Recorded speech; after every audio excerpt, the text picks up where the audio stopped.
Hai, Assalamualaikum warahmatullahi wabarakatuh. Balik lagi sama gue Nadia di 545 of Horror.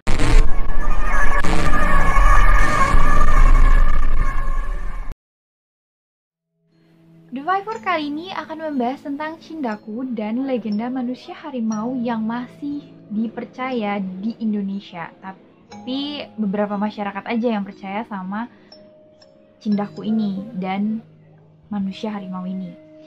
Oke, jadi sebagai kawasan yang memang percaya sama hal-hal yang klinik, Indonesia ini memang kan banyak banget ya daerahnya, atau emang masing-masing daerah pasti punya yang namanya mitos atau kayak semacam pamali yang memang dikaitkan dengan hal-hal gaib atau mungkin makhluk-makhluk yang ada di dalamnya.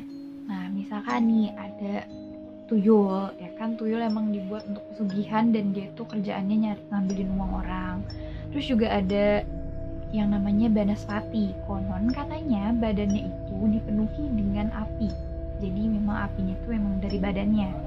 Terus juga ada manusia setengah siluman.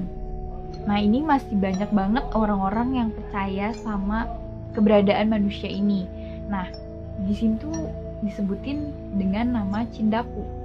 Nah, Cindaku yang berwujud setengah manusia dan setengah harimau itu tinggal atau berada di daerah Gunung Kerinci di Jambi.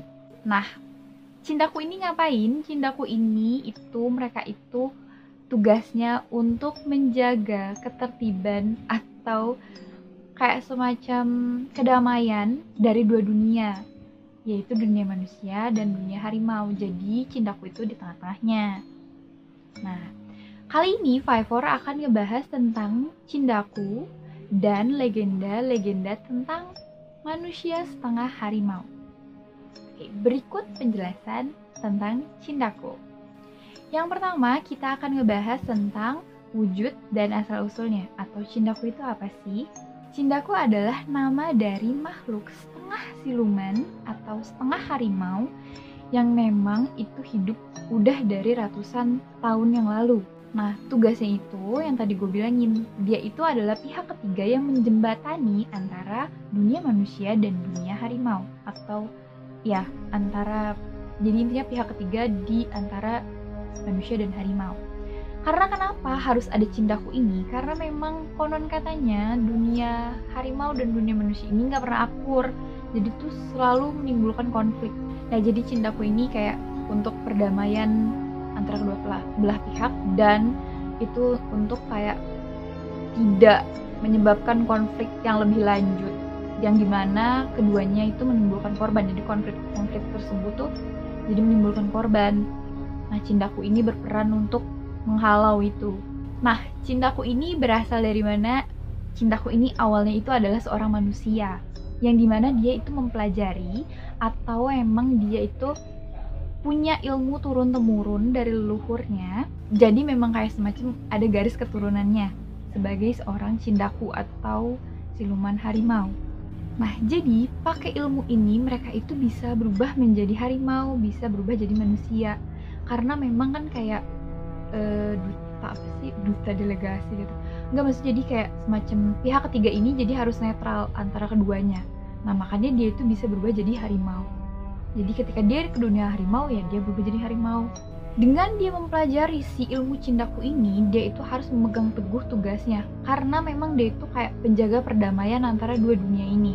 Oh ya, Cindaku ini nggak bisa berubah jadi harimau kalau dia tidak menyentuh tanah Kerinci. Jadi dia nggak bisa sembarangan menjadi harimau sesuka hati dia. Tapi harus ada syaratnya, syarat dan ketentuan. Jadi nggak sembarangan. Selanjutnya ada perjanjian manusia dan harimau di Sumatera.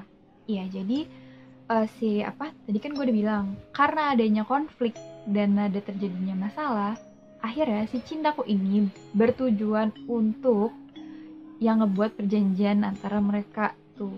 Jadi dia tuh pokoknya dia tuh yang penengahnya. Makanya tugasnya itu emang berat banget, karena dia tuh harus sama-sama ke manusianya nggak berlebihan, ke harimau juga nggak berlebihan.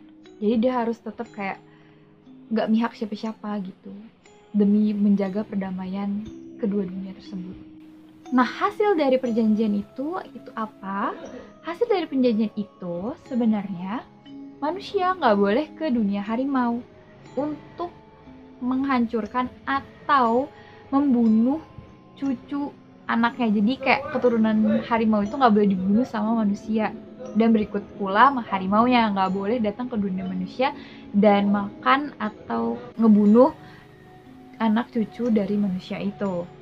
Jadi dua-duanya ini kayak gak boleh ngelanggar teritorial masing-masing. Sayangnya dari kedua belah pihak itu ada yang melanggar. Jadi emang ada salah satu pihak yang melanggar perjanjian tersebut dan akhirnya pertumpahan darah terjadi.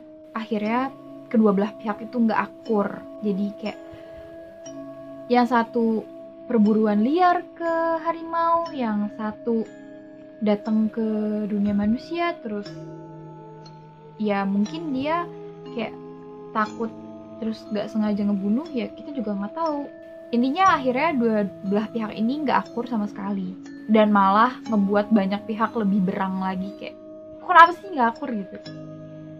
Ya gak tahu, bukan gua. Selanjutnya ada harimau atau manusia harimau yang berada di tanah Jawa. Oke. Tadi kan gue bilang kalau perjanjiannya ada di Sumatera dan memang dia itu ada di daerah Kerinci atau di Jambi, di Gunung Kerinci di daerah Jambi. Ternyata di tanah Jawa ini tuh ada juga. Nah, itu tuh legendanya atau mitosnya itu berasal dari kisah Prabu Siliwangi. Harimau putih sakti ini konon katanya bisa berubah menjadi manusia. Iya, bisa berubah menjadi manusia, dan dia itu udah dipercaya lama juga di sini dan memang kisahnya tuh ada juga. Terus juga memang kisah itu tuh dipercaya sama orang-orang Jawa Barat ya, mengenai tentang si harimau putih ini yang bisa berubah menjadi manusia. Keberadaan dari harimau putih ini itu adalah sering dikaitkan dengan Prabu Siliwangi itu sendiri. Jadi si mitos ini tuh nggak bisa hilang gitu aja, karena memang udah kayak melekat gitu kalau harimau putih itu adalah Prabu Siliwangi yang berubah menjadi harimau.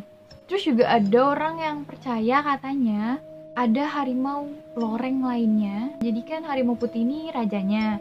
Nah, harimau loreng ini itu kayak semacam prajuritnya atau anak buahnya, yang dimana memang bersemayam itu ya di dunia gaib di tanah Jawa. Jadi mereka emang anak buahnya dari si harimau putih ini. Selanjutnya ada ilmu sakti yang memang dimiliki oleh manusia harimau ini. Dari beberapa contoh harimau atau manusia harimau yang tadi kita bahas, itu ternyata mereka itu punya kesaktian atau memang kayak nggak semata-mata hanya menjadi harimau aja, tetapi memiliki ilmu lainnya.